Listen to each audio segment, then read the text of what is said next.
Hello mga ka-trending, welcome back to ZK Trend. Maraming taga-suporta ngayon ng Bubblies ang natuwa sa panibagong post nga ng Samsung. Makikita kasi sa nasabing video na kapwa nga nag-edit ng mga larawan nitong sina Donnie at Belle patungkol nga ngayong holidays. Talaga namang grabe na itong ating Don Belle dahil true to life nga ang mga sinabi nila sa naging edit nila to ng isa't isa. At itong ating Belle naman ay inedit nga niya ang larawan ni Donnie na may bit-bit na regalo dahil ayon nga dito kay Belle ay gusto niyang i-share ang kanilang tradisyon kay Donnie. Talaga namang party na itong si Donnie ng pamilya ni Belle. At itong si Donnie naman ay marami ring kinilig nang madulas nga itong napasabi na may pa-snow o first time na nakita ni Belle ang snow.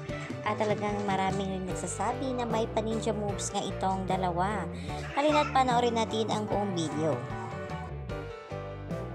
Put them from Donnie in the box.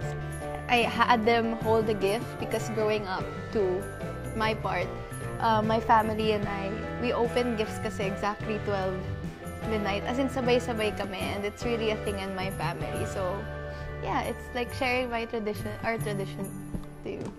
Thank you for that. Ladies and gentlemen. Why are they laughing? Kinareer mo nga! So basically, remember when you saw snow? Yeah. For the first time. Basta you love snow. I love snow. So I put snowflakes all around. I know walang snowflakes sa Pilipinas, pero I could just imagine na she would enjoy if it was full of snowflakes. But parang mas maganda ito.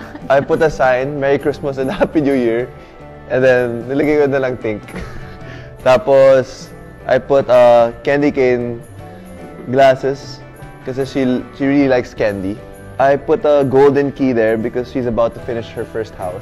So, I feel like all her hard work, this is her gift to herself. That she